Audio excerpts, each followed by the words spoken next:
Buongiorno. I hope you have all learned as much as I have these past 2 days. One thing I didn't expect to learn is how much easier it is to be impassioned when speaking in Italian than in English.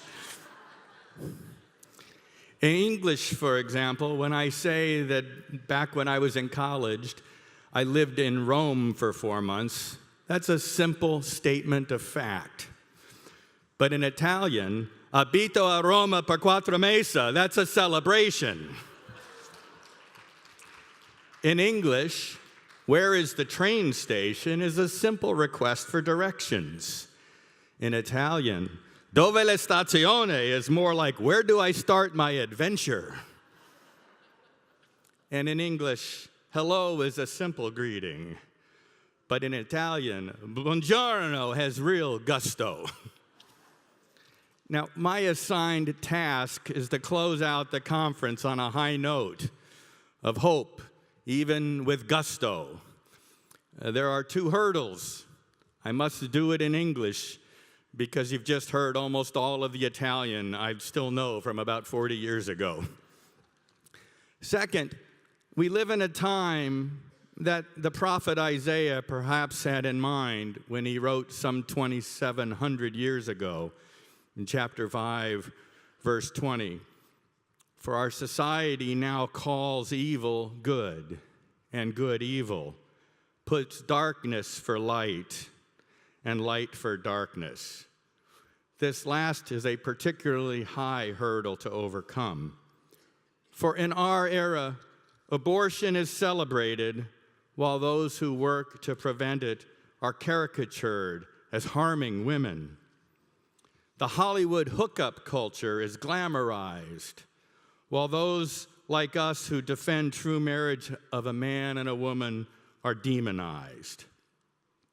Yet I am optimistic, full of hope. As we learned on Friday, evangelical women have a 30% higher birth rate advantage over secular women. We will then eventually. I'm encouraged because of the people in this room, your commitment to truth, your hard work, and most importantly, your enthusiasm. Third, the other side is getting more and more radical.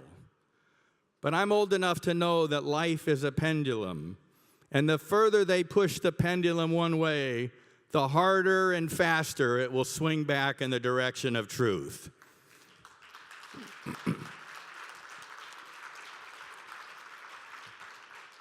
But I think I'm most optimistic because of nature. As both Princess Gloria and Elizabeth Gardini noted yesterday, the family, a husband and a wife, and the children who are the fruit of their union, that's an institution rooted in nature. And nature, ordained by God, has an unbelievable way of reasserting itself despite man's best efforts to overcome it. Let me give just one example. Some years ago, I met a couple who were the product of the free love movement of the 1960s. These secular hippie parents had 2 children, a boy and a girl.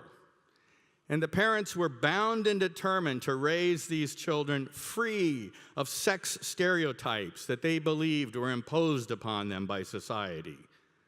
No dolls for the girl, no toy soldiers for the boy, no television shows that depicted men and women in traditional roles. Imagine their surprise when one day they looked out the back window to see their children playing with sticks in the backyard. The girl cradling the stick as if it was a baby in her arms. The boy using his stick as a sword. Nature had reasserted itself despite the parents' best efforts to the contrary.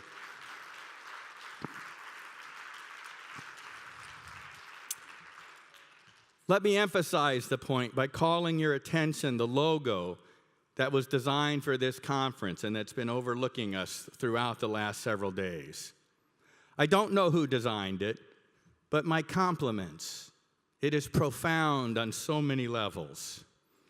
On its face, it is Romeo and Juliet at Juliet's balcony, depicting one of the great love stories in literature and apparently a story in history here in Verona.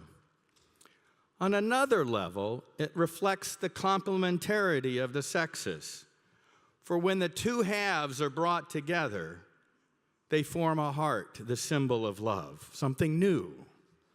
And a reminder that men and women not only complement each other, but complete each other.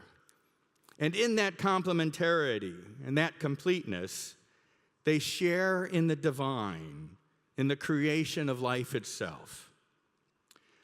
Third, the Romeo and Juliet figures seem to exhibit a longing one for the other, indicating that they each know that their happiness and love is dependent on the other.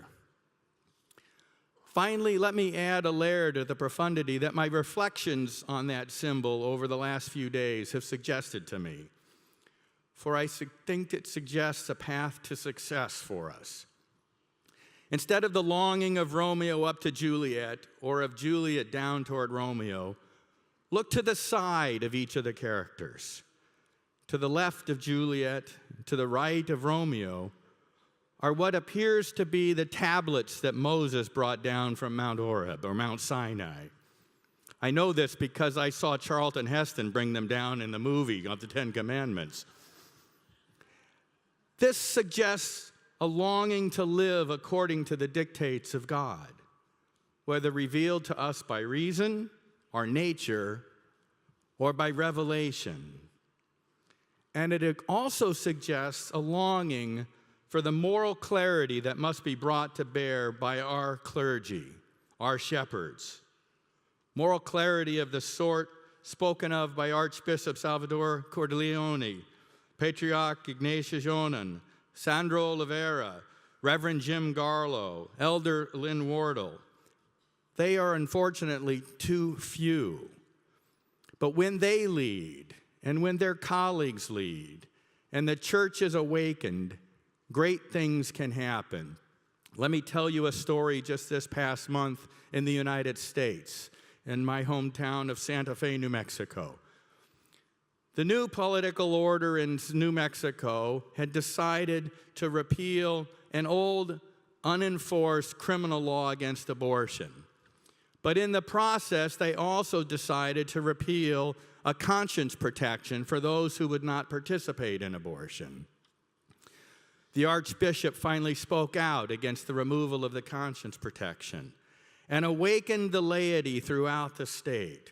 Not only the conscience protection was preserved, but the effort to repeal the old criminal statute against abortion failed as a result of that awakening of the church in New Mexico.